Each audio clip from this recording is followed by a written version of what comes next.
Back to the Jane Carroll Show on 1360 KUIK, Westside Talk Radio. Let's make a movie, baby. Welcome back. Well, it is indeed Wednesday, and we have with us from the fabulous Cascade Policy Institute, Steve Buckstein, and he wants to get us up to speed on the hearings, the confirmation hearings of Betsy DeVos, who has been put to feet dragged through the fire by the Democrats because the unions do not want her to be the Secretary of Education, and Steve Buckstein is going to provide us with wisdom and clarity on all of this that we're not getting from the mainstream propagandist. Hi, Steve. Hello, Jane. Are you out and about? Isn't it exciting, all this Finally rain? made it back to the office. Had to work from home the last few days. I know we've all been shut-ins. It's nice to be out, and it's good to have you out and about too. All right, I really was impressed with Ms. DeVos. What'd you think? I was too. I got to watch at home instead of on the little computer screen here at the office. But she has been working for over 25 years, spending her own money. She's wealthy, which the Democrats hold against her, but she's been spending her own money promoting school choice around America. And so Donald Trump has nominated her to be U.S. Secretary of Education, and I can see why after the hearing. She has a very clear vision of what she wants to see, which is to provide all families in America more school choice options. Yeah, and she's put her money where her mouth is. She's done this on a volunteer basis. She really thinks our children need options, and she's fought for them. I think she's perfect for this job. I really do. And that's why all those on the committee yesterday who don't agree tried everything they could to trip her up and to basically say, well, you're unqualified. You've spent money on political campaigns. You've spent your own money helping to create charter schools in your state of Michigan, and you haven't run $1 trillion bank, so you're not qualified because the U.S. Department of Education apparently oversees the student loan program in America. Roughly $1 trillion, but nobody has run $1 trillion loan program in America, so I'm not sure why they hold that against her. No, and her, they sound so foolish in their denunciation of her stand on alternatives to education, and she just, I thought she acquitted herself very well. I don't know if you've watched any of these other hearings. I can't believe how disgraceful Congress is.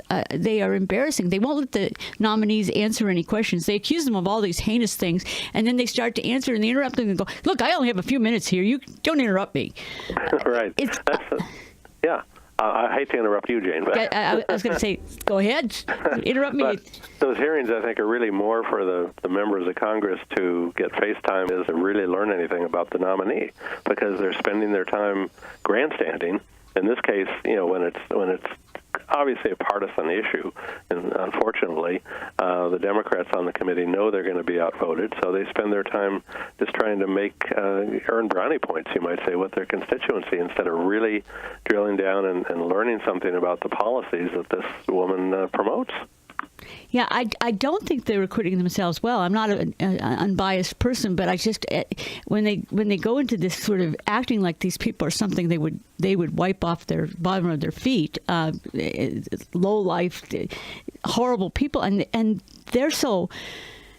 The nominees, I'm pretty impressed with them. They're smart, they're accomplished, they answer the questions, they know their stuff. Even people that have never spent a day working in government, but they know what they're talking about.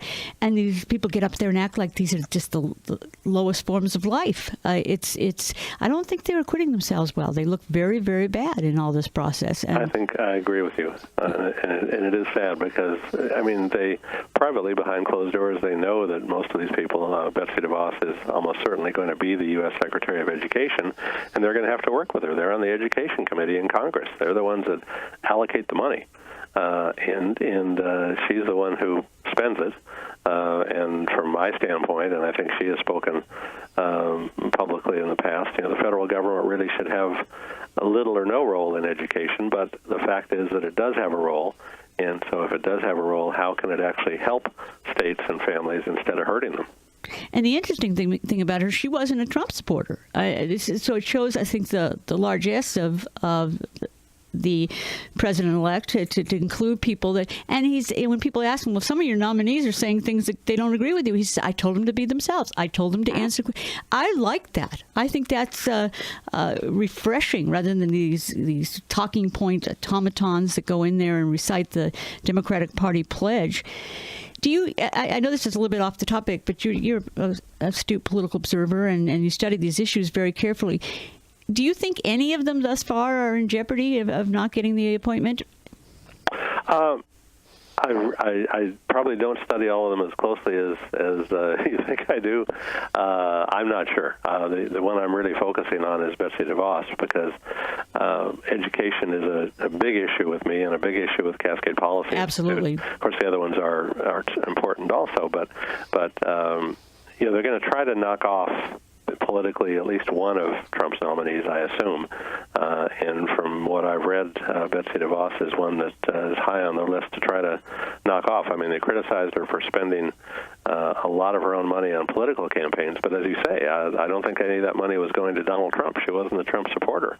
No, she wasn't, and that speaks volumes. And the fact that she has a conviction to this kind of thing. I saw somebody on some professor on there talking about using Detroit as an example of failed charter schools, and that the charter school students didn't do any better in Detroit than they had in the dismal schools. Detroit's have the lowest rankings, as you know, in the whole country. Right. And somehow this is an indictment of all charter schools.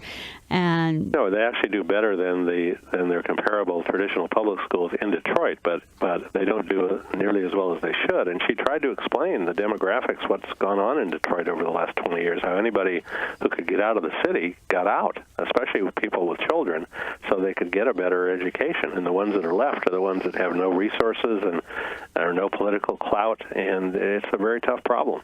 Yeah, and you've got the Democrats bought and paid for by the teachers' unions defending the status quo as they say they care about these people. And I think some of them are waking up. I really do. I think that the school reform movement is filled with lower income parents and minority parents out there trying to get their kids a chance. They don't talk about that, the Elizabeth Warrens of the world, and as they try to grill this woman who wants to give our kids a better break.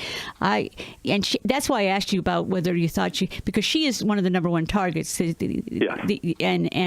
I don't think they laid a glove on her.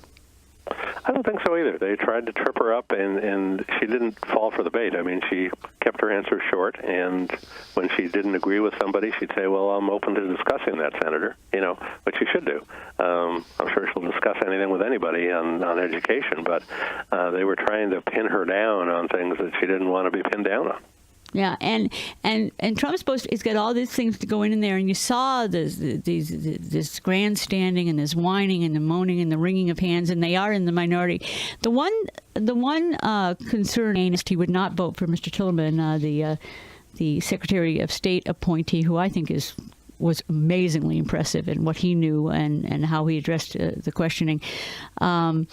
Do you think that they will block any of his appointees? Well, if they do, it's Republicans that could do it. They only have a slight advantage. But, of course, by the time they actually vote in the Senate, remember, we'll have a new vice president, and he gets to break any ties. Yeah, and that's so it becomes one vote harder for them to stop any nominee. Yeah, it does. So if people, what are you recommending? Because you're somebody that's Cascade Policy is second to none in championing school reform and trying to help out our kids and setting up scholarship programs, doing all kinds of great things. You just don't talk about it. You walk the walk. What should people do if they want school reform? What's the best thing that they can participate in? Well, here in our U.S. senators are probably not supporters of school choice, unfortunately, and not supporters of supports in Oregon, which would allow virtually all K through 12 children to take most of their parents see fit. And so your listeners can talk to their state legislators. The first bill we have in is called Senate Bill 437. 437. Mm-hmm. And it's a lot of legalese for most people, but if they're on Cascade Policy Institute's email list, or if you want to email me at stephen@cascadepolicy.org, or just go to cascadepolicy.org and sign up for our newsletter, you'll be hearing a lot more about it. They can talk to their state legislators, senators, and representatives and maybe make that kind of change here in Oregon. I agree. Excellent word as always, Steve. I'm glad you're back at the office. I'm glad we all are. Yes. Thank you, Jane. Steve. Cascade Policy, give them a donation. They do amazingly good things, and they do the work that we need to fight these battles, and they do it extremely well. We'll be back.